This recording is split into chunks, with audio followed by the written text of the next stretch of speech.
Bueno, buenas tardes a todos. Mi nombre es Belén Urdanis, soy la coordinadora de desarrollo de fondos del colegio y esta tarde les damos la bienvenida a la segunda charla del ciclo de encuentros Convivencia Digital. Antes de empezar, queremos agradecerle a los sponsors del programa Beto Plus que hacen posible este encuentro, que son el Banco Superviel, Travi, Transacciones Agente de Valores, Pisos Alemanes, Flavicom y Uniforme Juvenilia. Ahora le paso la palabra a Agustina Riera, que es la coordinadora de aprendizaje y educación digital del colegio. Hola Belén, hola, muy buenas tardes a todos. Muchas gracias por volver a conectarse hoy en el programa que hemos armado de convivencia digital. Nos acompaña, al igual que la semana pasada, Marcela Charny, que es directora de ChicosNet, y la acompaña hoy a Marcela para tener una conversación Sergio Ballardini, que dijo que se va a presentar él mismo. Así que no ocupo más el micrófono. Les agradecemos a todos. Los que puedan poner la cámara les agradecemos, así nos vemos las caras. Los que no, lo entendemos, no hay problema. Y esperamos que sea de interés para todos. Muchas gracias. Los dejo con Marcela y con Sergio.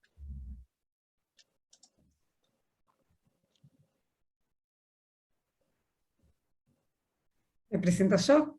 Hola. Bueno, ya la semana pasada hicimos una, no sé, veo algunos cuadraditos y algunas caras conocidas, así que sé que estuvieron la vez pasada. La vez pasada lo que hicimos fue un juego interactivo en donde tratamos de darles nuestra concepción, la concepción de chicos.net de lo que es habitar el mundo digital, la ciudadanía digital, con todo lo que tenía que ver con los riesgos, las potencialidades, las problemáticas en las distintas etapas, cómo se configura esta ciudadanía digital según tu rol en la sociedad, si sos una empresa, si sos el Estado, si sos papá o mamá, si sos una escuela, si sos un niño, niña o adolescente, en donde lo que nosotros siempre decimos cuando trabajamos con ellos y ellas es que toda, como dice el hombre araña, todo poder conlleva una gran responsabilidad.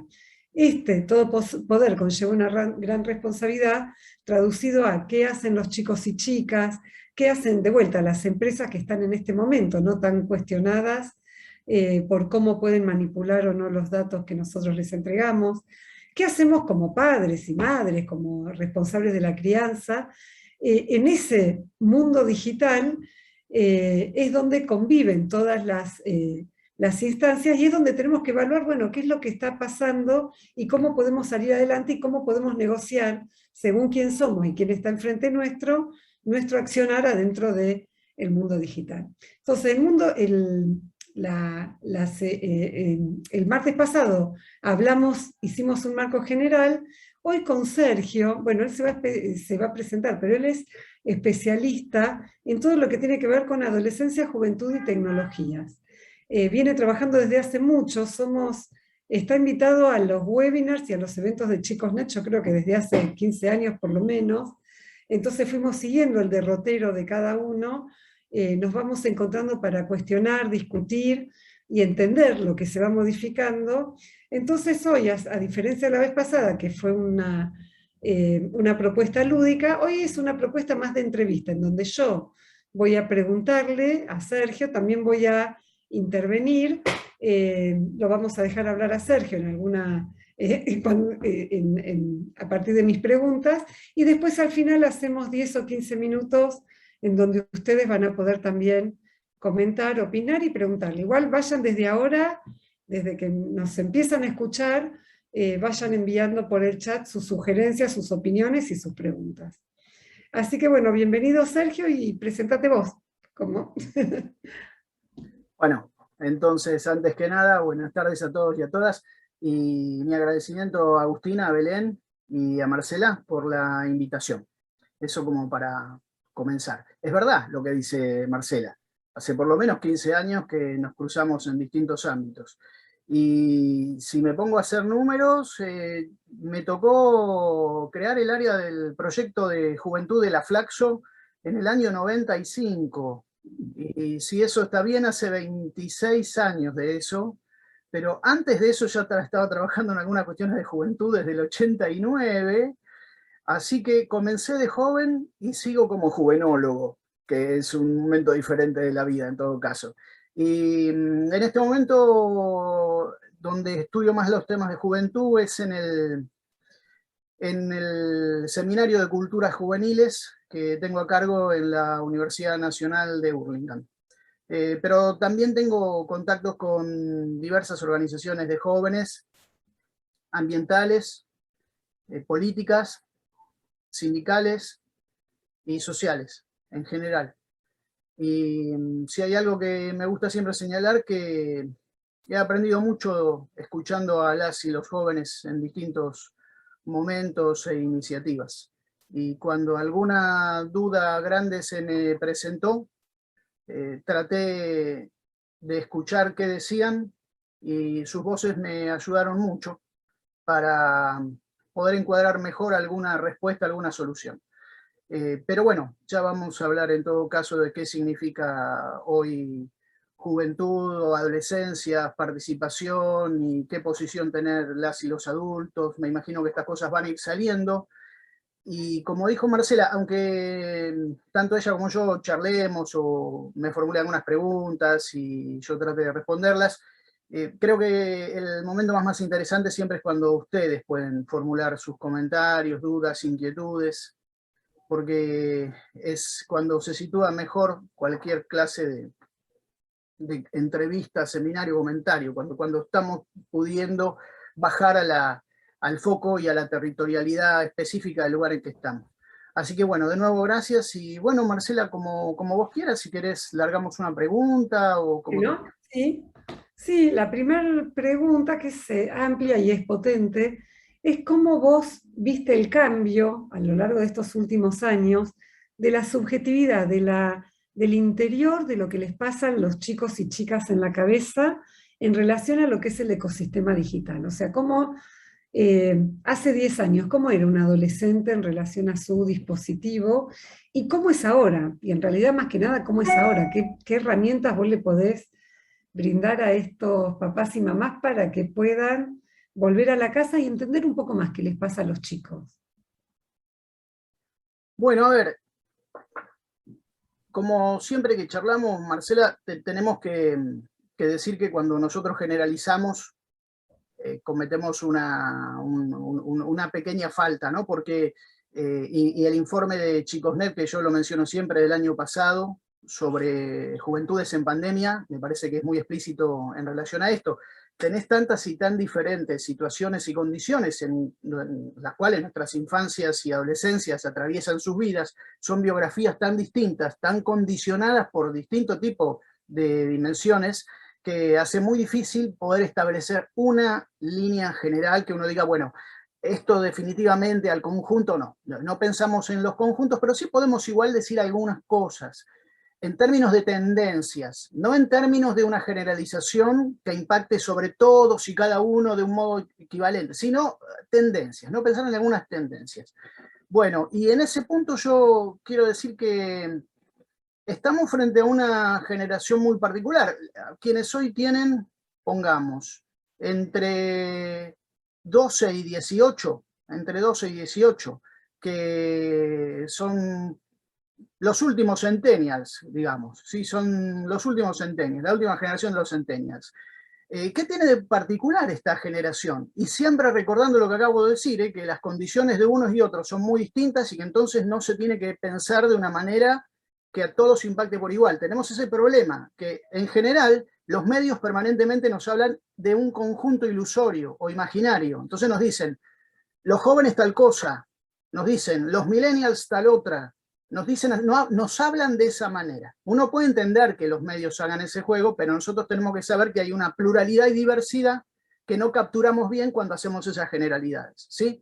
Pero si hay alguna cosa que decir de la generación centennial, es que hay varios elementos muy interesantes. Primero, es una generación, al igual que la millennial en este caso, que nace y vive en democracia, ¿sí? Nace y vive en democracia. Son plenamente una generación que vive todos los elementos bien consolidados de una democracia, ¿sí? Y cuando digo eso, estoy diciendo no solamente el juego institucional, republicano, no estoy hablando de eso, ¿no? Estoy hablando de lo que significa la democracia hecha en las instituciones. ¿Sí? Quiero decir, es una generación que el tema de hablar de derechos o de sujetos de derechos es algo que les resulta completamente normal, cotidiano, entonces están atravesados por esas cuestiones. Y esta en particular, además, es una generación que nació con las redes, que no es lo mismo que nacer con Internet, ¿sí? Si uno habla de Internet, ¿quiénes están en Internet? ¿Quiénes son las generaciones que están, bueno, situadas en todo lo que es la tecnología digital? Uno podría decir millennials y centennials. Uno podría pensar, bueno, aquellos que pasaron su adolescencia, juventudes, ya con estas tecnologías durante mediados de los 90 para acá, y ahí podemos poder decir que las dos últimas generaciones, millennials y centennials, ¿sí? Las dos últimas son generaciones que están plenamente instaladas en el mundo digital, en la vida digital, en Internet. Pero el fenómeno de las redes sociales es propio de los centennials. Obviamente, todos los millennials están ahí, como estamos también nosotros, que estamos lejos de ser millennials y lejos de ser centennials, algunos de nosotros por lo menos. Pero aún así, el fenómeno de redes es un fenómeno particular. Es un fenómeno particular, es un fenómeno además que es nómade, ¿sí? Porque van llevando su lugar de encuentro en su bolsillo. O sea, llevan la red en sus bolsillos. No es como los millennials que tenían que buscar la computadora situada en tal o cual lugar, ¿sí? Y ahí podían comunicarse a internet y hacer determinadas actividades, lo que fuera. Acá no, acá van llevando, son nómades, viven con las redes, están siendo a medida que son junto con las redes sociales. Entonces, claro, partimos de un lugar diferente, ¿sí? La generación centennial tiene este impacto, es una generación que se sabe que vive en una sociedad de derechos, o por lo menos que reclama que vive en una sociedad de derechos, ¿sí? Al mismo tiempo, plenamente democrática en todo lo que hacen las instituciones. Y por otra parte, no solo es alguien que vive en el mundo digital, sino que lo hace particularmente en el mundo de las redes sociales. Y esto desata otras cuestiones. Por ejemplo, las redes sociales son un lugar en donde, y lo sabemos nosotros, ustedes, todos, vivimos frente a un mundo de, entre otras cosas, y vinculado a estos temas, por ejemplo, la fake news, ¿sí? En donde nunca sabemos qué es lo que se dice, cuánto tiene de verdadero o de verosímil, pero no verdadero. Y no solamente eso, sino que además es el mundo de influencers. Entonces están escuchando más a influencers que lo que le puede decir algún medio más del tipo tradicional, sea de papel o sea en el mundo digital, pero que tiene en todo caso otro tipo de contrastación de fuentes de aquello que se dice, ¿no? Entonces, están viviendo en otro lugar, son más nómades en ese punto también, por lo mismo, que lo van portando, lo llevan en su bolsillo toda esta vida, ¿no? Y al mismo tiempo también hay que decir que han nacido junto con esta tecnología, quiere decir que muy tempranamente, una buena parte de esta generación, muy tempranamente, tuvo consigo un celular. Los padres le han dado un celular muy tempranamente, ¿sí? La discusión que teníamos hace, ¿cuánto, Marcela? Hace 15 años atrás, acerca del momento de entregar un celular, ¿sí? Que después se transformó en el momento de abrir un perfil en redes sociales. Esto ya es como que perdió vigencia. O sea, en una parte importante de la generación de centennials, los celulares o tablets se entregan muy tempranamente para niñas y niños. Entonces esto tampoco sucedía en la magnitud del presente hoy. Sumando a lo siguiente, que cada vez es menos el tiempo de atención que reclama algún espacio digital para que permanezcan en él y no salgan hacia otro, ¿sí? Entonces acá también estamos hablando de la capacidad de atención, la capacidad de retención y de irse inmediatamente hacia otro lugar si eso que están viendo no les resulta atractivo o interesante, ¿sí? Entonces, todas estas cosas metidas así. Después, si me preguntan qué más de esta generación, yo digo, es una generación que tiene, bueno, es una generación que nace global, porque esas informaciones que reciben, los influencers, por ejemplo, no son influencers de su barrio, ni del barrio grande, ni de la ciudad de Buenos Aires. Son globales, de cualquier lugar. Entonces, cuando prestan atención a qué dicen los influencers, bueno, por supuesto, de cualquier lugar de Latinoamérica y de España en general, para el caso argentino, aunque quienes manejan bien idioma, puede ser cualquier otro también, ¿sí? Entonces hay una tendencia a lo global. Y después están, como generación, atravesados por otros dos temas. que son agenda instalada socialmente, pero que les impacta con una fortaleza enorme, que es el género, la discusión de género y el cambio climático. Entonces, todas estas cuestiones están alrededor y hacen a lo específico del mundo de la generación centennial, como antecedente o en menor dimensión, con menos intensidad, lo podemos ver en los millennials y podemos buscar antecedentes en los otros, pero una cuestión importante es que las y los padres de esta generación, de los centennials en general, son de lo que se podía haber dicho generación X antes, nacidos más o menos entre el 80 y el 82, nacidos entre el 65 y el 80-82, y que es una generación bisagra. Es como la generación perdida de las generaciones de las últimas décadas, porque los boomers son una generación muy fuerte. Mi generación, los boomers, los que nacieron entre el 45 y el 65, es una generación muy fuerte, ¿sí? En donde vivieron muchos cambios, protagonizaron una cantidad de cuestiones. Después aparece con fuerza los millennials, ¿sí? Que los millennials entre más o menos el 82 y el 95. Pero en el medio está la generación X. La generación X son del 65 al 80-82. Y los padres de los centennials, muchísimos de ellos son justamente generación X. O millennials tempranos en algún caso, o millennials tempranos, ¿sí? A ver, de nuevo, no voy a empezar a hablar sobre la teoría de las generaciones, que es mucho más compleja de lo que habitualmente se menciona, ¿sí? Y de nuevo, podríamos discutir por qué se establecen los límites en esos años, todo se puede discutir. De hecho, yo discuto todo eso, y leo muchísimo para poder discutir algo de todo eso. Pero lo cierto es que hay un determinado acuerdo entre quienes piensan el tema de las generaciones, y más o menos en términos aproximados nos encontramos con estas. La generación X justamente fue la generación bisagra, o es la generación bisagra, ¿sí? La generación que tuvo que cambiar prácticamente todo lo analógico hacia lo que después fue siendo digital.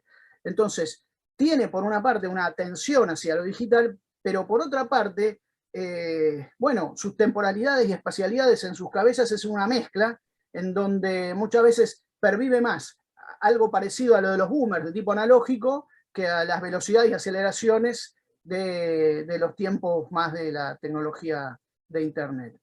Bueno, paro acá porque Sí, capaz que me estoy yendo por otras ramas. no, pensaba, una de las preguntas que anoté para hacerte es si vos pensás, cuando vos hablas de la generación ahora, ¿no? De los jóvenes ahora de 12 a 18 años, que los cruza mundialmente, planetariamente, esta realidad, ¿cómo vos ves que aprovechan o desaprovechan las redes? Primer pregunta, pero quiero que la juntes con la segunda, que es cómo los padres perciben lo que hacen los chicos en las redes. O sea, ¿qué hacen y cómo se percibe desde el mundo adulto? Bueno, a ver, esta generación, comienzo por lo primerito que decías, es una generación globalizada, sí. Es un cierto acuerdo, también empieza a haber entre los que trabajan el tema, que estamos sí llegando a una globalización de las nuevas generaciones por impacto de las nuevas tecnologías, esencialmente, ¿no? En donde quienes trabajamos cuestiones de generaciones podemos, y de hecho lo hacemos, pensar la posibilidad de generaciones diferentes a las clásicas y tradicionales, pensando los eventos y sucesos de las realidades nacionales, de las realidades regionales, que no necesariamente son las de los países del norte, por supuesto. Pero, ¿qué sucede? Que en las últimas décadas el impacto de las nuevas tecnologías, de los medios de comunicación que se han globalizado, produce que las informaciones que te llegan por los medios más diversos, y que además ahora no es que vos te tenés que aproximar deliberadamente a esos medios, sino que los medios vienen a vos todo el tiempo, ¿sí? Gracias a estas nuevas tecnologías, gracias y a pesar, no sé, como uno quiera, de estas nuevas tecnologías, no te les podés escapar en ningún lugar. Entonces sucede que vos estás de pronto en uno u otro sitio, en distintos territorios, te vas desplazando y todo eso te sigue y va con vos a donde vos quieras. Y son informaciones globalizadas. Entonces, este es un impacto que es la primera generación que en serio podemos decir que como tal, empieza a tener un impacto que además de todos los sucesos, por supuesto, de su realidad más próxima, familiar, comunitaria y nacional, también está impactada por aquello que se discute, se debate y se muestra en términos globales. Y hasta diría, hay un lenguaje y una suerte de perspectiva generacional o de pares que se va enunciando en el lenguaje de esos otros, de esta misma generación que están en otros lugares. ¿Sí? Cuando uno escucha a un influencer de España, ese influencer de España impacta en un joven, en un adolescente que está viéndolo a través de YouTube o Twitch o la herramienta que sea, impacta sobre él tanto como el mensaje de alguien que estuviera sentado acá junto a nosotros. ¿Sí? Entonces, probablemente podamos decir que otras generaciones estaban internacionalizadas, que no es lo mismo que globalizadas. ¿Sí? O sea, algunos segmentos de generaciones anteriores, bien informadas, no todas, buscaban esa información y alguna les llegaba, estaban internacionalizadas, comenzaban a internacionalizarse, y esto lo refiero del 60 hacia acá, fundamentalmente, de fines de los 60 hacia acá, a partir de la televisión, más que nada, y en todo caso tiene que ver con los medios de comunicación, que medios de comunicación convivían con las generaciones anteriores. Entonces ahí podemos hablar de medios analógicos, de medios que cada uno era independiente de otro y que necesitaba un dispositivo específico.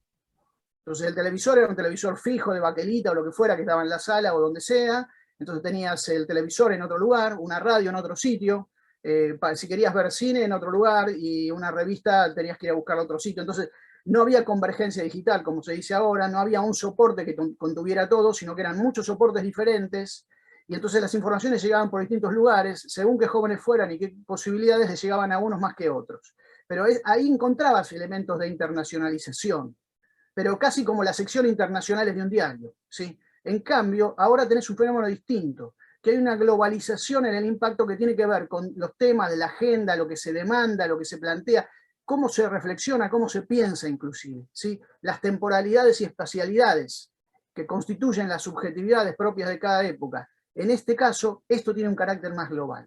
Entonces ahí veo una diferencia importante en relación a otra generación. Ahora, cuando me preguntas qué hacen su vida, hacen una vida en el mundo digital y en las redes. ¿Sí? ¿Qué significa eso?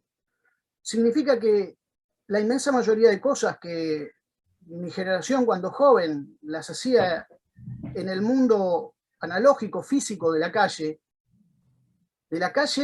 o aquello que, bueno, eran espacios que había que habitar con el cuerpo, no necesariamente hoy son los mismos que recorren en buena parte de su tiempo en la nueva generación cuando se virtualizan, ¿sí? Cuando se digitalizan. Pero si me preguntan qué hacen cosas muy parecidas, o muchas de ellas. Entonces digo, ¿hay entretenimiento ahí? Sí. ¿Es un espacio de encuentro? Permanentemente, y probablemente esta sea una de las claves. ¿Es un lugar donde se estudia y se busca información? Sí. ¿Se busca información de qué tipo? Bueno, esencialmente aquella que sea del interés de quien busca, pero siempre fue así.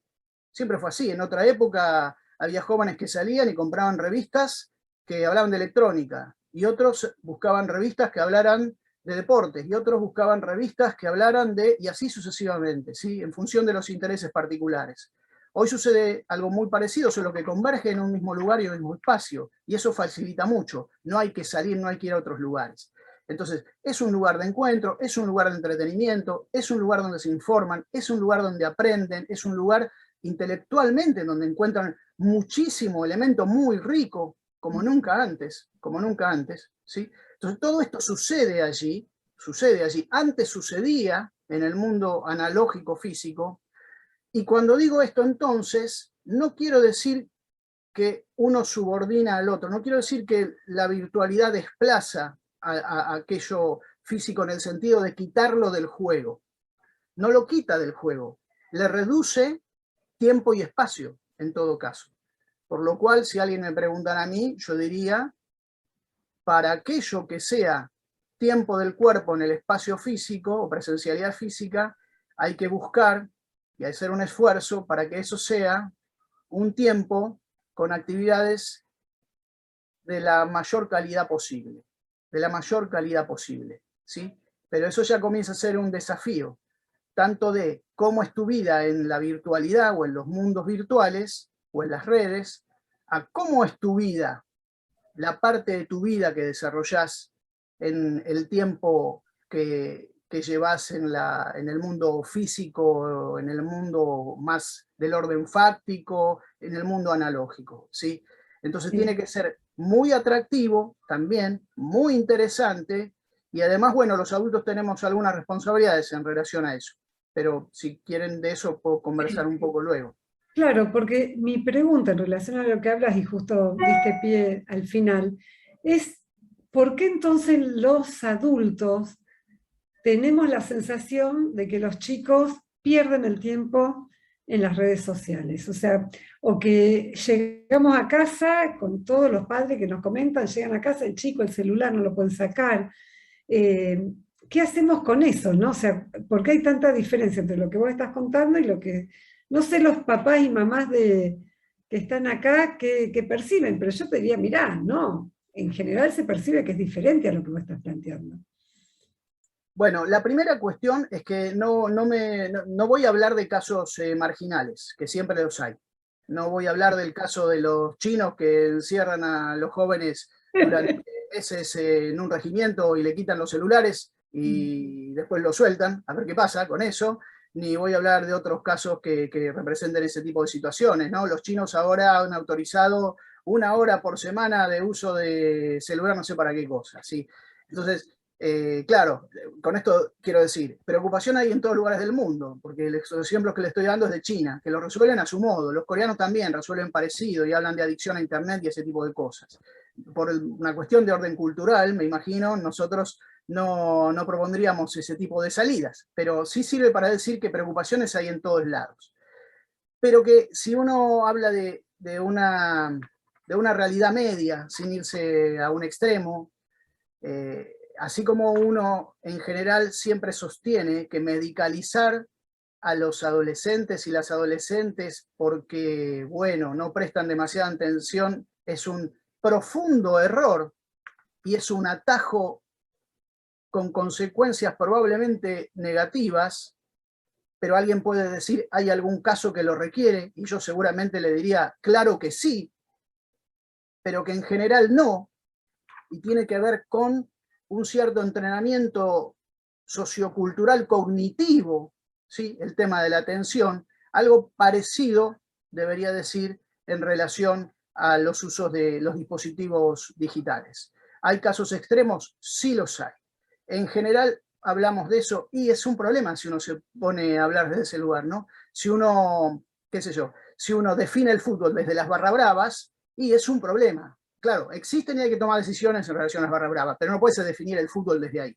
Bueno, no podés definir lo que el conjunto de jóvenes hacen en relación a sus dispositivos digitales desde aquellos que tienen una situación más extrema en relación a su uso, que requerirían una conversación diferente y probablemente una singularidad de cada caso. Ahora, lo que sí quiero decir, buena parte de su vida lo que hacen es estar encontrándose con otros. Cuando uno se pregunta, ¿cuál es la palabra clave para la adolescencia? También para, a partir de cierta edad, niñas y niños, también lo mismo, pero en la adolescencia, ¿cuál es la palabra clave? La palabra clave es encuentro y pares. Encuentro y pares. Y donde están los pares, allí van a estar ellos. Porque ahí se define todo. Se define el sentido de muchísimas cosas, se define la afectividad, se define el reconocimiento, se define la autoestima, se define en la afectividad entre unos y otros, se define la sociabilidad, la capacidad para socializar, se define allí, no en otro lugar. Entonces, si mis pares están allí, yo voy a estar allí. Si mis pares están afuera, voy a estar afuera. ¿Sí? Y si mis pares están un poco adentro, un poco afuera, estaré un poco adentro, un poco afuera. La palabra clave es encuentro. Entonces, ¿quiere decir esto que hay que dejar que estén 1000 horas, duerman con el celular debajo de la almohada, no lo apaguen nunca? No, no quiere decir eso. No quiere decir eso. Quiere decir que hay que reconocer que el lugar principal o la clave principal es el tema de encuentro. Quiere decir también otro desafío para las y los adultos, que es que si nosotros queremos que estén en otros lugares, no solo adentro del dispositivo digital, tenemos que componer lugares protegidos entre pares que sean de tipo analógico. Pero si nosotros no generamos ese ámbito o esa espacialidad o ese tiempo, no van a estar ahí. No van a estar ahí. Entonces, además de todo, nosotros, padres, madres, tenemos que ponernos a pensar y desafiarnos y poner esfuerzo en construir el mejor dispositivo analógico para que pueda estar. Respuesta, sí, sí. Pero eso me va a llevar mucho más tiempo, me requiere antes. Sí, es verdad, es verdad. ¿Sí? Entonces, es importantísimo generar ese tipo de dispositivos. Tienen responsabilidad de las instituciones para hacerlo, pero también los adultos y las adultas en el rol de padres y madres, también. Entonces, ¿hay que generar esos dispositivos? Sí. ¿Es fácil? No. ¿Es sencillo? No. En la primera de cambio nomás ya les resulta interesante a las y los adolescentes, probablemente no. Pero la responsabilidad de generarlos es nuestra, y después de acercarlos a ellos, hay que hacer todo un esfuerzo en ese sentido, sí. Entonces, digo con esto ya, no se trata de hacer marketing del deseo de las y los adolescentes. Ese es un profundo error, otro más. No somos adultos para ser amigos de nuestros hijos o alumnos, sino para cumplir ciertos roles que son los que les hacen poder producir diferencia y que sus vidas tengan la posibilidad de tensionar y que puedan ir a algún lugar productivo. Entonces, para hacer eso, no hacemos marketing de su deseo. Pero sí hay que escucharlos, y no escucharlos de un modo cosmético, escucharlos de verdad, auténticamente. Ahora, esa escucha luego pasa por el dispositivo adulto. Entonces, no es ni marketing del deseo de las y los adolescentes, ni adultos que sin escuchar o haciendo que escuchan, toman las decisiones que ya saben que son buenas para las y los adolescentes. Aclaro una cosa más. Es diferente si uno habla de adolescentes, ¿sí? O de a qué edad estamos hablando. No es lo mismo si uno refiere a algún tipo de circunstancia en niñas y niños de 6, 7, 8 años, que si uno está hablando de un adolescente de 12, 13, 14. Son cosas distintas también, ¿no? Hay que poder establecer esa diferenciación. Pero yo creo que en buena medida también las y los adultos venimos de otro tiempo. Y hay muchas de estas cosas que nos cuestan terminar de comprender. Es lógico. Además porque están en continuo cambio y dinámica. Cuando, bueno, Marcela, en Chiconet lo mismo. Cada vez que asentamos algún concepto, al año y medio lo estamos revisando. Y hacemos una nueva investigación y aparecen y surgen cosas nuevas, que a su vez te obligan a repensar lo anterior. Entonces, cuando hablábamos de que el anonimato permitía cualquier cosa, apareció el nombre y apellido. Cuando después apareció el nombre y apellido, aparecieron las redes. Entonces, siempre el juego tiene una dinámica muy acelerada, y eso también es parte de las dificultades que legítimamente tenemos las y los adultos. Y quiero una última cosita sobre esto. Está muy bien que las y los adultos estemos y estén preocupadas y preocupados por estas cuestiones. Está muy bien. No es que está mal, está bien. El asunto es qué hace uno con esa preocupación. ¿Qué hace uno respecto a nuestras infancias y adolescencias? ¿Y qué hace uno con uno mismo también con esa preocupación? Que son dos cuestiones diferentes. Sí, perfecto. Yo quería, en base a todo lo que vos decís, pensar un poquito cómo viste estas juventudes, estas adolescencias, estas pubertades, en relación a la pospandemia. La pandemia, bueno, todos la vivimos, eclosión, pero ahora saliendo, y de esto quisiera que me ayudes a pensarlo, porque lo estamos pensando en chicos.net. ¿Qué pasa con esto que vos nombrabas, que hay como una clase social, entre comillas, de juventudes y de adolescencias mundiales? O sea, todos están haciendo lo mismo. Ya no implica el nivel, que sabemos que hay brechas, y de eso lo hablamos todo el tiempo, pero más allá de las brechas digitales y las brechas de acceso y cognitivas, hay como una cosa unificada en donde los jóvenes de todo el mundo actúan de una manera similar en relación a las redes. Entonces, ¿qué pasa con esto, si estás de acuerdo o no? ¿Y qué pasa con esta pospandemia, en donde lo que los papás, las mamás y las escuelas veíamos como muy mala palabra, que eran los dispositivos en mano de los chicos, de repente nos solucionó un problema? ¿Y ahora qué pasa con las pospandemias? Se vuelve a la... ¿Qué hacen los chicos y chicas? ¿Qué hacen con estos dos dispositivos, como vos le decís, ¿no? El analógico y el virtual? Bueno, Marcela, ahí hay varios temas, me parece, sobre los que podemos hablar. Por una parte, vos sabés que habitualmente, bueno, por una u otra razón trato de leer noticias de distintos lugares del mundo. Y yo te puedo asegurar que esta conversación nuestra es la conversación que hay hoy en el Reino Unido, en Alemania, en China, en Estados Unidos, en Australia. Es decir, no estamos solos en esa conversación o tratando de entender qué pasa, ¿sí? Es una conversación que es global. Ahora, es cierto que nosotros tenemos además nuestras características principales. Primero, América Latina. Hace mucho que se dice. Es la región más desigual del mundo. Entonces, eso también es un recorte. En tercer lugar, nuestra situación en Argentina, que sin entrar en polémicas, sí tenemos que reconocer que estamos en una situación de mucha vulnerabilidad, una situación económica compleja, difícil, que hace que tengamos la mitad, más de la mitad de niñas y niños del país en situación de pobreza. Ahora, uno lo dice así nomás, pero si uno se pone a reflexionar sobre qué significa eso, significa un montón de cosas, ¿sí?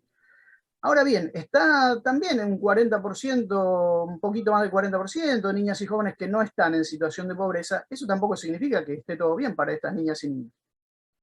Entonces, en la pandemia, niñas y niños y adolescentes han pasado por situaciones que ninguna otra generación joven pasó, por lo menos en el caso de hace muchísimo tiempo. Particularmente como esta, no hay. Hay otras, no esta. ¿A qué me refiero? Por un lado, al tema del encierro.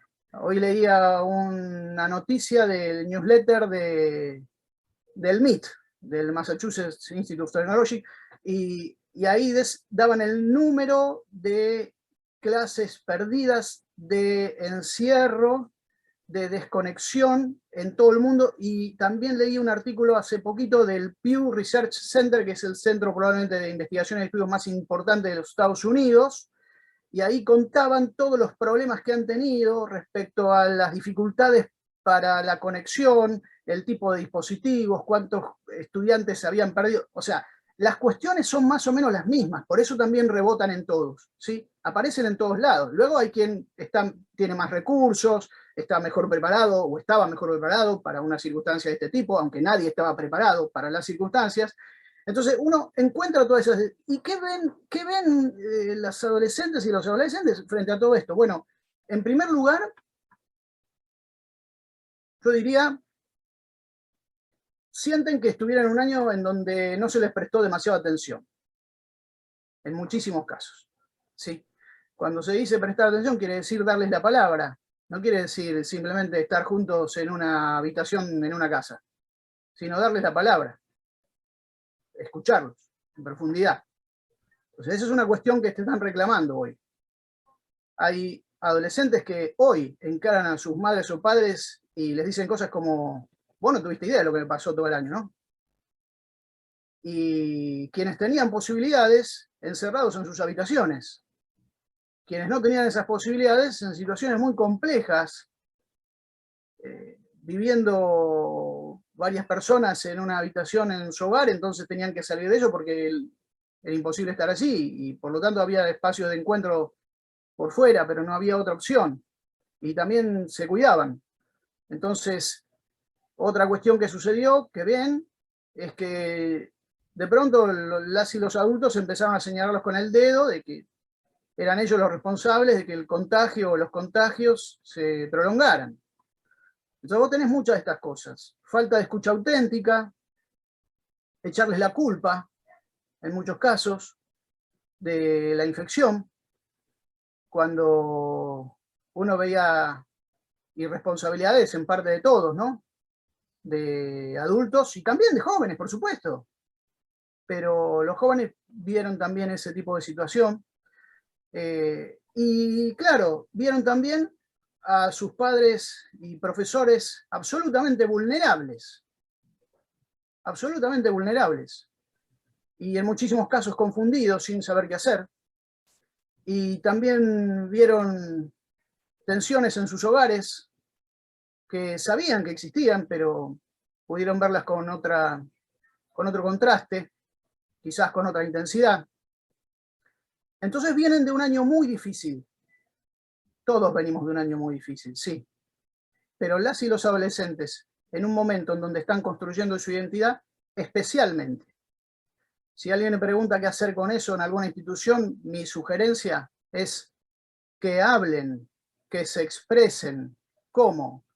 Bueno, hay que construir talleres de lo que sea, que hagan teatro, que hagan práctica de actividad física, por supuesto, pero que hagan teatro, que pinten, que escriban, hagamos concursos de letras, a ver, que nos cuenten cómo vivieron el año de la pandemia, que hablen en las clases, que todas las materias antes de empezar tengan 2 o 3 minutos, que algún alumno traiga una idea y hablan alrededor de eso, que festejen los cumpleaños, que esa sería mi recomendación, que en realidad no es para siempre, ¿no? Uno diría este tipo de cosas, pero en especial para este momento diría eso. Hay muchas escuelas que nos cuentan que sus alumnas y alumnos regresaron en silencio, que les cuesta mucho hablar. Con más razón entonces, ¿sí? Entonces, viven un mundo de incertidumbre, viven un mundo de inestabilidad. Nosotros les decimos que en cualquier momento viene la Delta, o la cuarta ola, o la 28 ola, ¿no? Entonces, también pasa ese tipo de cosas. Y bueno, y después hay otras muchas cosas de las que podríamos hablar, ¿no? Las incertidumbres en el mercado de trabajo, en su formación en relación al mundo al que van a ir, que se aceleró toda la variable tecnológica, y si su formación les va a servir o no. O sea, hay un montón de temas que podríamos hablar que hacen a las y los jóvenes de este presente. Pero si nosotros no la pasamos bien, yo, por lo que puedo escuchar y oír y ver y hablar, para ellos ha sido y es un tiempo difícil, pero nosotros se las podemos hacer un poquito más fácil. No resolver. Cualquier cosa que haya que resolver, tendrán que resolver ellas y ellos. Y ahí no podemos nosotros asumir ese lugar. Pero sí le podemos facilitar y dar algunos elementos y crear algunos dispositivos, estimular, empujar, eso sí. Dos preguntas de vuelta para que las unas. Una es, ¿qué tipo de curaduría? O sea, entendemos, de hecho Sonia Livingston, Paula Sivilla, estos personajes que están estudiando tanto las tecnologías también en otros, bueno, Sonia Livingston en Londres y Paula Sivilla desde San Pablo, hablan que los chicos y chicas hacen una curaduría para publicar las cosas que publican en las redes, que ellos entienden muy bien qué hacen con sus perfiles y con los contenidos cuando publican, que deciden cómo, qué, dónde, y así es como que se mueven. O sea que estas expertas les dan como una capacidad, ¿no?, de decidir y elegir qué ponen en las redes. Primera pregunta es si estás de acuerdo con ese concepto, y segunda pregunta es cómo, de vuelta, cómo papás y mamás los tenemos que ayudar en relación a lo que se publica y no se publica. Entonces estás mute. Sí, estaba muteado, porque estaba recordando también alguna vez alguna conversación sobre este mismo tema, ya hace un tiempo atrás. Y es cierto, lo primero que hay que decir que las y los jóvenes, si bien en esta generación particular han nacido, sí, con todo el mundo, con todos los dispositivos digitales en su vida, y uno podría utilizar el término nativos digitales, lo que hay que decir es que con eso no alcanza. Que después de eso está cuál es el capital educativo, cultural, que tienen unas y otros adolescentes o jóvenes. Y por tanto, con los mismos dispositivos digitales, algunos harán ciertas cosas banales, podríamos decir, pueden ser del orden del entretenimiento, y eso, por otra parte, podría ser suficiente como respuesta, pero si uno quiere ir desde otro lugar, desde no sé, una valoración de otro orden, podría decir banales. Toda una discusión del proyecto de la One Laptop per Child de Negroponte, y bueno, y el uso de eso, y cómo muchísimos adolescentes, estudiantes las utilizaban solo para cuestiones banales, decían ellos, en su propio informe, ¿no? En el informe que hace el MIT sobre esto.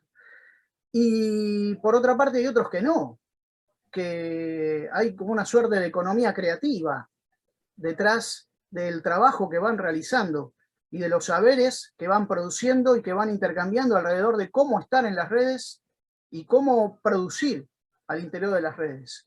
Y ahí también nos vamos a encontrar una enorme sorpresa, pero la primera cuestión es que para nosotros como adultos es muy difícil ver eso, muy difícil, porque no tenemos las lentes que nos permitan verlo, ¿sí? Es como si ellos hicieran algo en un orden de radiofrecuencia distinto del que nosotros captamos, ¿no? Pero quiero decir que sí, entre pares, ahí hay mucho conocimiento que se intercambia y que se retroalimenta permanentemente. Entonces, es cierto que vas a tener, aún hoy, así, él o la joven, que en Facebook le da OK a cualquier cosa y acepta amistades por cualquiera que se lo plantee. Es cierto que tenés un porcentaje importante que hace eso, y que ahí tenemos que hacer un cierto trabajo, no dejar de hacerlo, pero también es cierto que hay un gran porcentaje, un enorme porcentaje que va creando sus propias herramientas de protección y de cuidado, porque muchas veces las y los adultos no sabemos cuáles son. Bueno, entre pares van resolviéndolo. Ahí hay una cosa interesante también, muchas veces los impares no estamos presentes, especialmente en mundos que nos resultan novedosos, difíciles para nuestras, bueno, para lo que hemos sido socializados, formados y entrenados. Pero que allí, entre los pares, comienzan a formularse las preguntas y construyen también respuestas. Y esas respuestas muchas veces son respuestas que nosotros deberíamos poder reconocer e identificar para trabajar junto con ellos en cómo mejorarlas y en cómo llevarlas de un lugar a otro, cómo poder extrapolar algo de eso. Pero ahí hay un conocimiento que construyen ellas y ellos. Y nosotros estamos un poco por fuera de ese saber.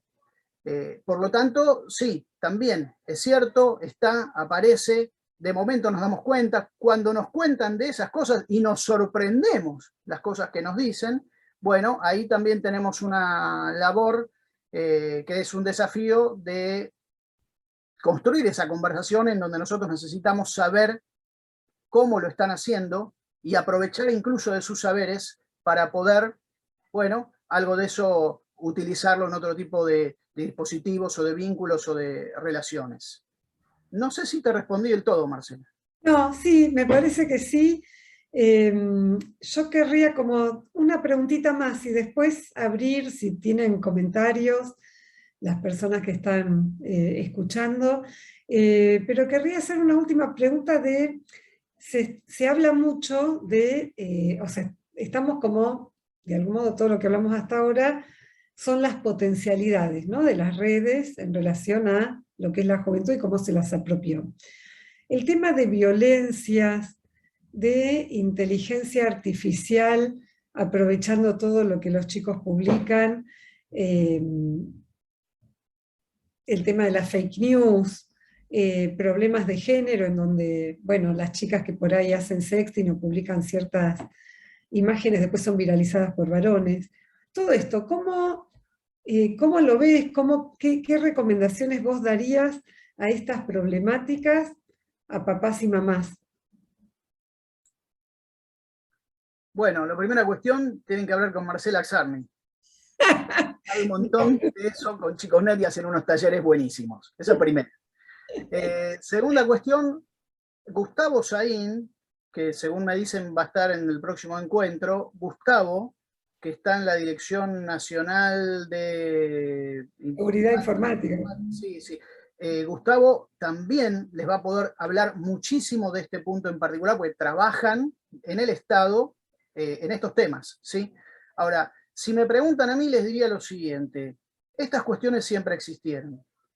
Si uno hace una cierta revisión de sus propias adolescencias, va a encontrar mucho muy parecido a eso que vos contabas, Marcela. ¿No está magnificado? ¿No hay más violencia ahora? Ahora ¿El digo, ciberbullying es peor o no?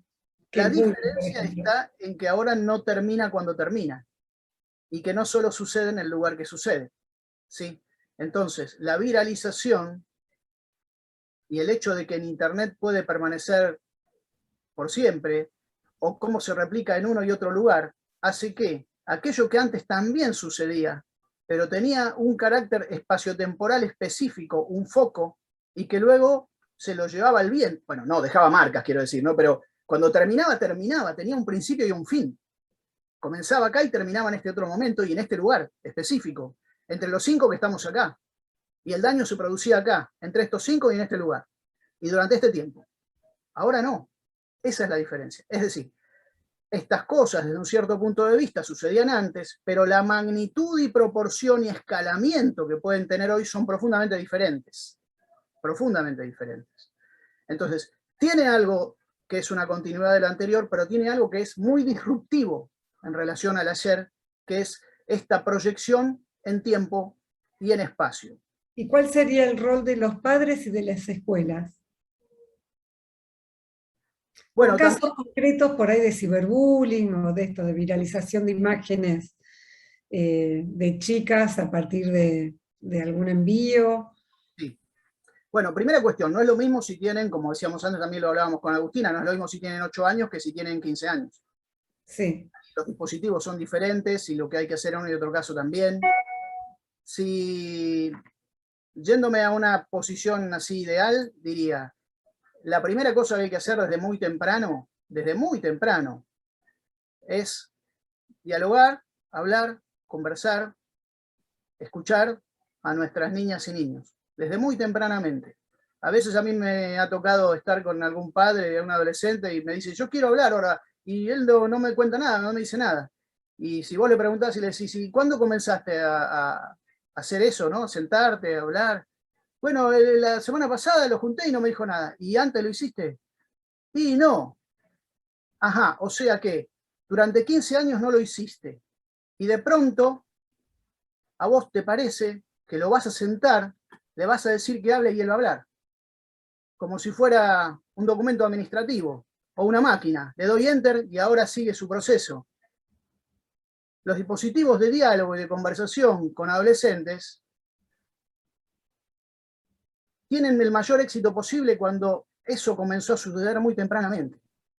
Donde uno habla y escucha a nuestras niñas y niños desde muy tempranamente.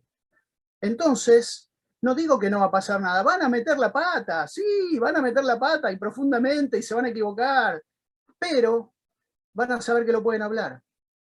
Van a sentir que tienen papás o mamás que los pueden escuchar, saben que eso va a suceder y por lo tanto no se termina el mundo y se lo pueden comentar. Y ya eso es la mitad de la situación ganada. Es la mitad de la situación ganada. Entonces, claro, si alguien me dice, bueno, pero yo, la verdad que por lo que fuera, no importa en este momento, no abrir juicio. Nunca hablé, pero quiero iniciar esa conversación para que no sea, esto no derive quizás mañana. Claro, sí, por supuesto. Siempre es mejor comenzar hoy que dejar de hacerlo. Pero si me preguntan dónde está el éxito en general está en hacerlo cuanto más tempranamente mejor. Y tomo esto en algo que recordé, por algo que me habías comentado y algo habíamos hablado antes, que eso también significa que muchos adolescentes, si pasan por alguna situación desagradable en relación a estas tecnologías, lo hablan entre pares, pero muchas veces, primero que intentan resolver entre pares, en general es así, pero si sospechan que la solución que van a darle su papá o su mamá es quitarle internet o desconectarlos, jamás se lo dicen. Con lo cual están en mayor riesgo. Entonces, la cuestión principal es construir ese puente, como decía Cerati, ¿no? Construir el puente. Bueno, esa conversación, ese espacio de diálogo, esa escucha. Entonces saben que lo pueden hablar y si tienen un problema van al papá y a la mamá y le cuentan. Mirá, me pasó tal cosa. ¿Qué hacemos? Angustiado, va y lo cuenta. Porque sabe que lo puede contar. Y eso, como les digo, ya es la mitad del problema ganado, ¿sí? En cambio, si nunca hablaron, o tienen papás o mamás, cuya respuesta es, o ellos sospechan que será, te quito el celular, no entres más a la notebook, quitamos la conexión, si esa es la respuesta, no es que le van a resolver la situación porque, bueno, va a dejar de usarlo y va a salir a la vida floreciente de la naturaleza y al mundo de lo analógico. No, no va a suceder eso. Y probablemente el daño sea mayor. Probablemente un daño sume a otro. Entonces también ahí, papás y mamás, tenemos que nuestras propias angustias, nuestras propias ansiedades, también ir procesándolas. Y saber que estas cosas llevan tiempo. Y por otro lado, bueno, lo que les digo, un tiempo de calidad y un tiempo dedicado también a la escucha, ¿sí? Y cuanto antes mejor. Entonces también me parecía importante decir algo de eso. Buenísimo. Quiero saber si hay alguna pregunta. No están opinando, pero bueno, estamos esperando. Si tienen alguna pregunta para hacer, es el momento. Mientras, yo les quiero contar, quizás lo toman como un chivo, como se dice, pero me parece que les va a servir mucho la experiencia. En chicos.net ya hace 5 años que armamos talleres de activismo digital. ¿Qué son los talleres de activismo digital? Es que formamos, les damos herramientas a los chicos para que puedan aprovechar más las mismas herramientas que ya saben usar, es decir, el celular, las redes sociales, pero trabajamos temas específicos y cómo poder expresarlo y cómo armar campañas en relación a esto. El taller que tenemos es interno del programa que tenemos con una fundación muy grande que se llama Save the Children. Este año eligieron el tema de crisis ambiental, justamente confirmando lo que Sergio decía, que el tema del momento de los jóvenes en una votación que hicieron por jóvenes de toda Latinoamérica tuvo que ver con la crisis ambiental.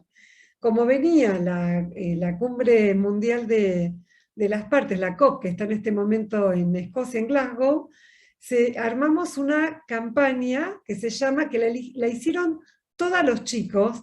Yo les estoy haciendo enter en este momento, este es 1.5grados.org, pueden entrar ahí, van a ver el video de la campaña, y si no, síganos en chicos.net, pero lo lindo es que es una campaña totalmente hecha por chicos. Después, lo único que hizo una agencia de comunicación fue profesionalizarla y hacerla un poquito más perfecta en relación a lo que son los parámetros comunicacionales para poder viralizarla, pero realmente es una campaña totalmente hecha por los chicos. El 1.5 grado es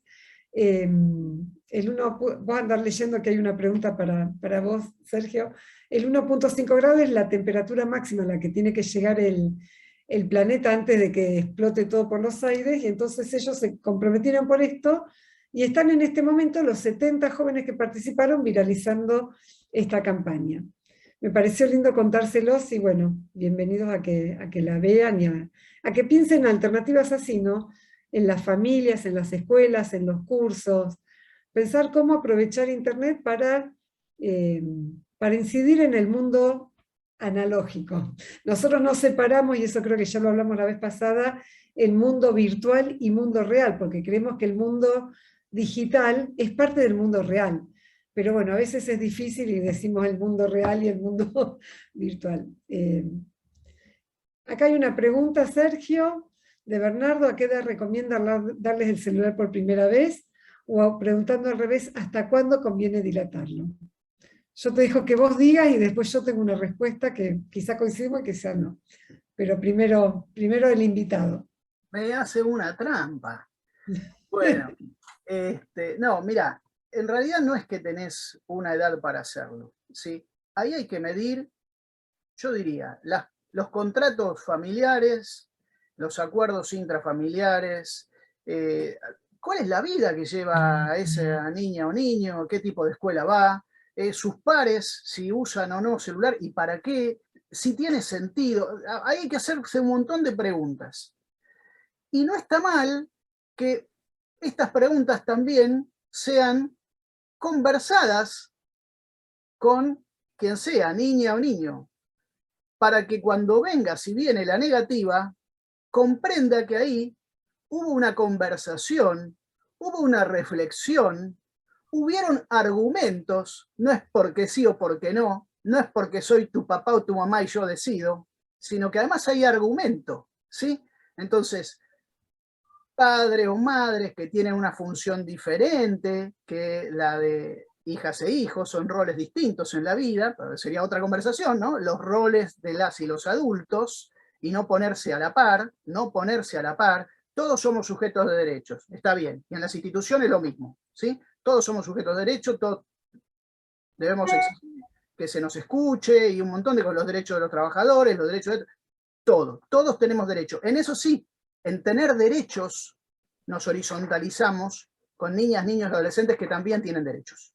¿Sí? En eso, en el hecho de tener derechos. Ahora, después, las funciones adultas son diferentes de las funciones sociales de ser niño, niña, hija, hija, estudiante, estudiante, alumno, alumna.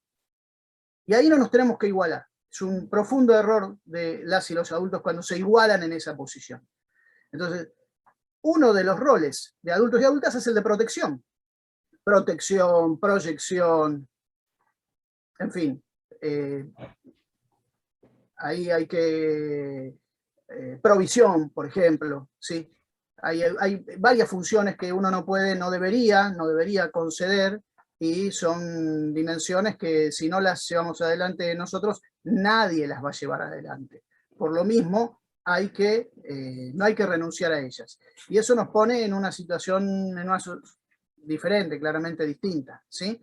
Y hay que sostener eso. Por eso decía que no hay que hacer marketing del deseo de mujer, de niñas y niños, en fin.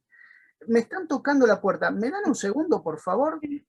Andá, igual vamos a ir cerrando, pero yo voy a contestar, voy a sumar a lo que vos decís, andá, y yo sigo, porque quiero comentar algo. Andá.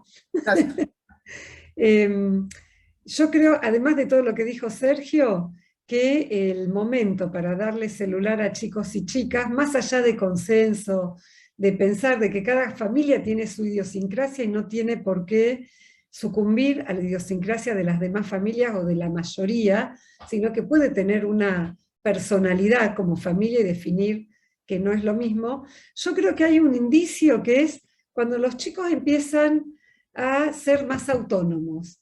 Hasta hace poquito decíamos cuando empiezan a ir por la calle solos, cuando pueden tomarse un colectivo, cuando pueden caminar unas cuadras. Después, desgraciadamente, en las grandes ciudades cada vez se dilata más esta autonomía en la ciudad. Entonces, quizá tenemos que ver esto, cuánta autonomía tienen nuestros hijos, en cuántas áreas, y en relación a esta pregunta, bueno, ¿conviene o no conviene un celular?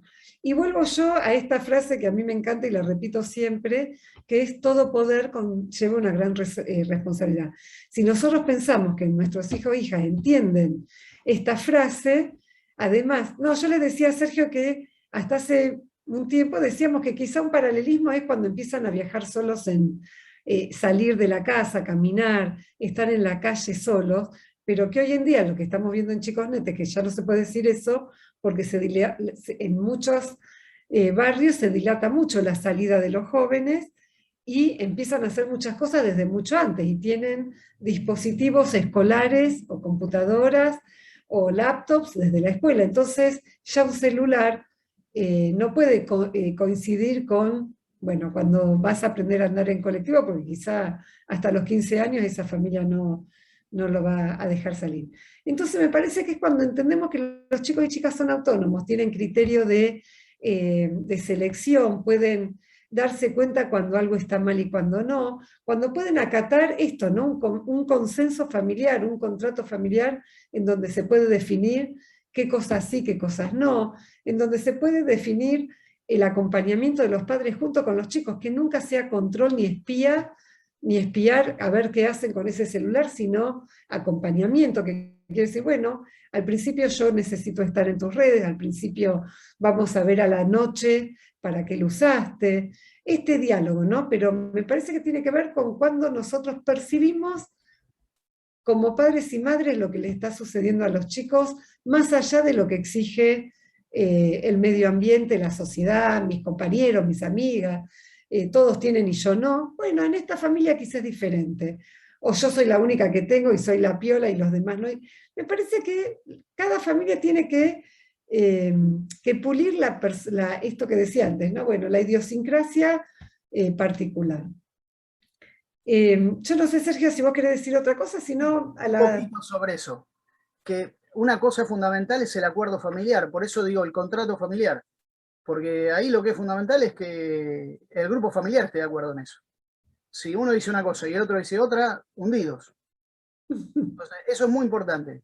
Y claro, por eso mismo decimos también de hacer una conversación que sea un contrato familiar.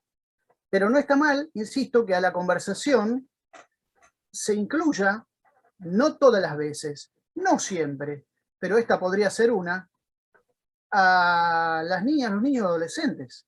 Y uno como adulto no deja su rol por invitarlos a esa conversación, y en todo caso uno lo que hace es argumentar, y hace preguntas y escucha, y al mismo tiempo puede dar su no, si es un no.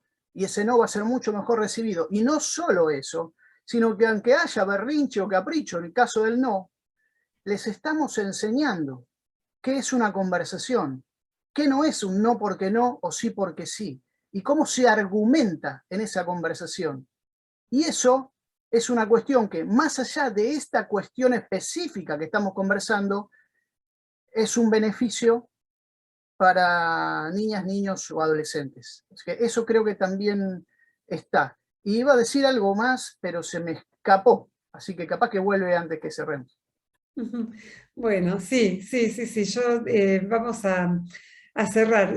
No, yo agrego una cosita nomás que es que la dije a la frase la semana pasada y la vuelvo a insistir, que es, aún cuando sabemos menos de tecnología, aún cuando entendemos poco de redes, aún cuando no entendemos por qué los chicos de 10, 11, 12 años piden celular, aun cuando no entendemos nada de eso, la autoridad parental sigue intacta.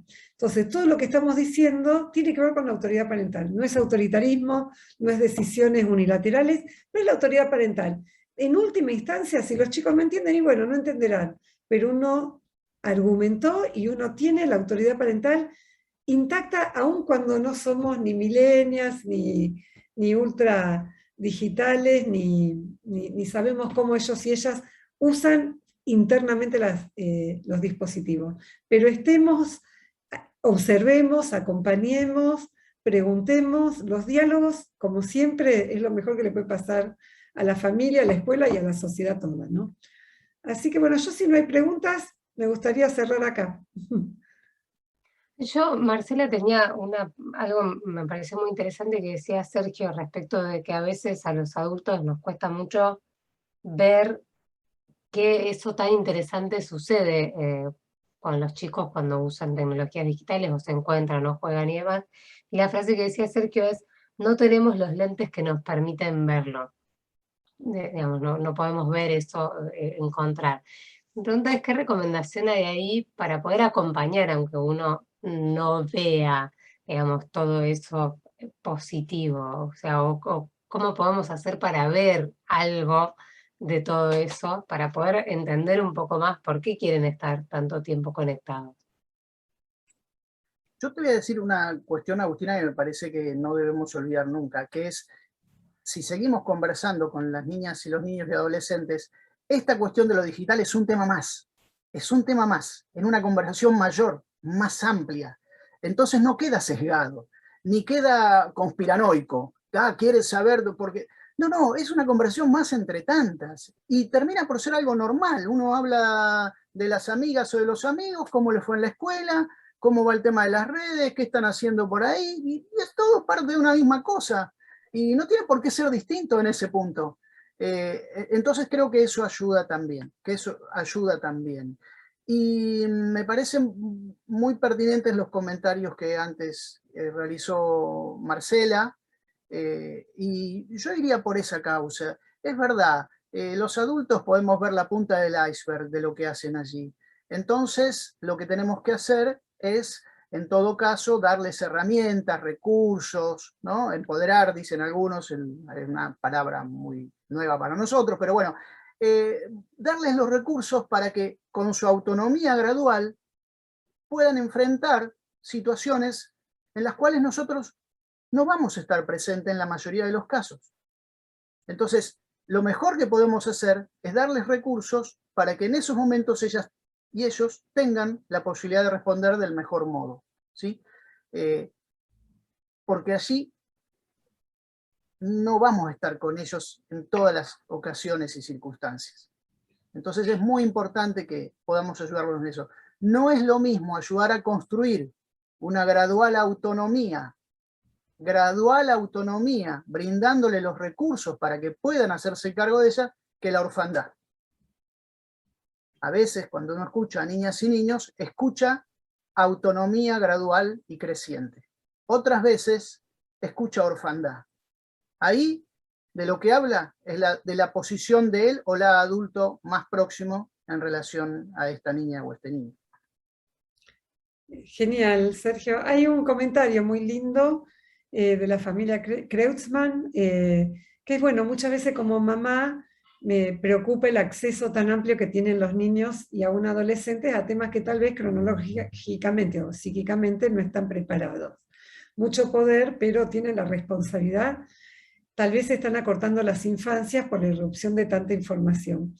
A ver, es verdad y es importante, y el martes siguiente vamos a hablar en relación a controles parentales, cómo podemos restringir un poco el acceso a lo que es la internet, con todo el bosque, el universo que es el acceso a donde quiera y como quiera a un solo clic de distancia.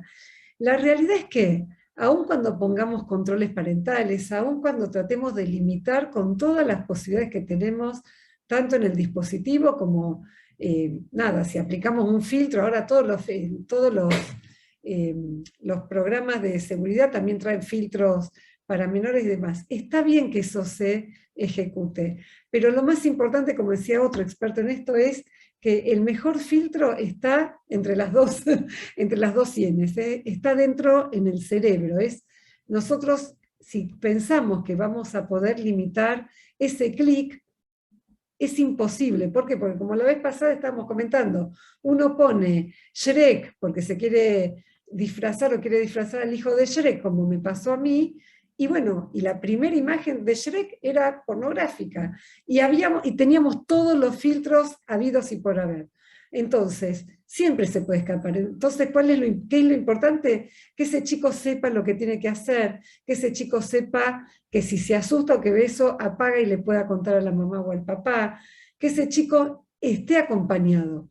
Entonces, es importante, sí, se está cortando la infancia, y quizás sí, o quizás podemos pensar que es diferente la infancia y diferente la pubertad. No sé si se está cortando si la comparamos con la que tuvimos nosotros.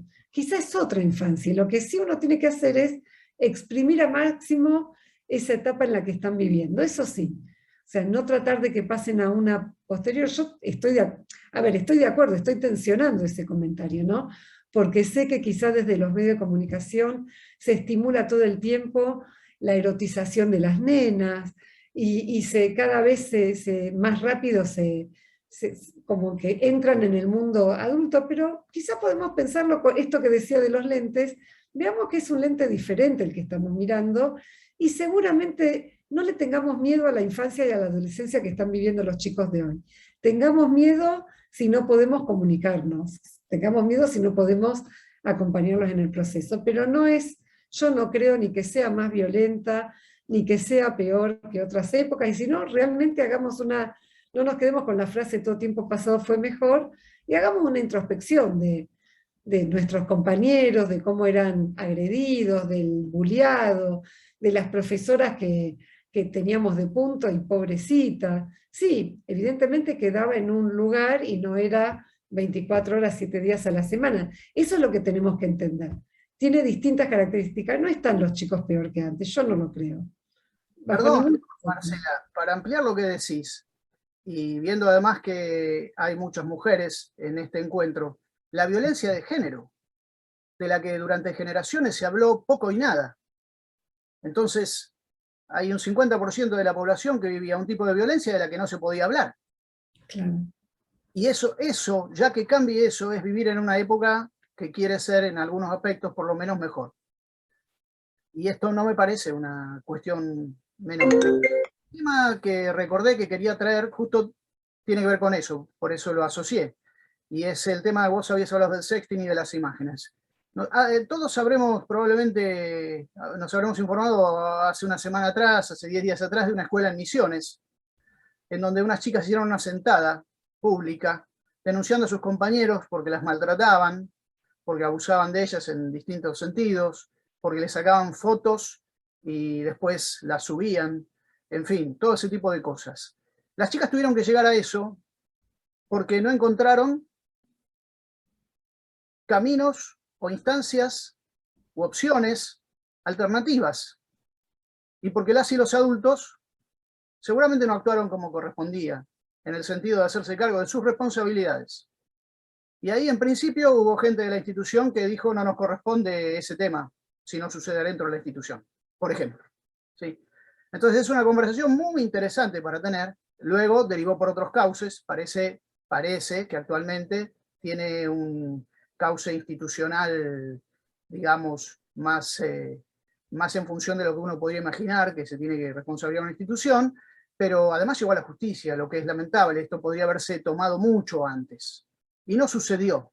Entonces ahí están las responsabilidades de las instituciones, las responsabilidades de las y los adultos, y está la maravilla de chicas adolescentes que resuelven denunciar el hecho con una sentada pública, y eso son novedades, es la punta del iceberg tal vez que podemos ver, pero que habla de muchísimas cosas que están pasando, atravesando y constituyendo unas cabecitas diferentes. Sin duda que esas chicas haciendo esto están teniendo un crecimiento enorme en sus formas de poder estar, ser en el mundo, defender lo propio, ser solidarias, pensar qué significa el trato con el otro, los vínculos, el cuidado. Entonces, eso nomás ya debería decirnos que hay mucho de qué aprender y hay mucho de bueno que también está sucediendo, mientras también suceden otras cosas que no lo son, como siempre en la historia de la humanidad. Bueno, con esta frase tan potente, Sergio, me parece que podemos dar por cerrada esta charla tan hermosa. No sé, Agustina, si querés comentar algo más o... No. Siento que, como dicen algunos analistas, lo dejamos ahí. Bueno, muchas gracias a todos por participar. Gracias a Agustina, Sergio, Marcela y bueno, a todos los que se conectaron esta tarde para disfrutar de este encuentro. Nos vemos el próximo martes, en la última charla. Muchas gracias, Sergio, encantada. Muchas gracias, Marcela. Buenas tardes a todos, muchas gracias. Gracias. Gracias a ustedes. Estén muy bien.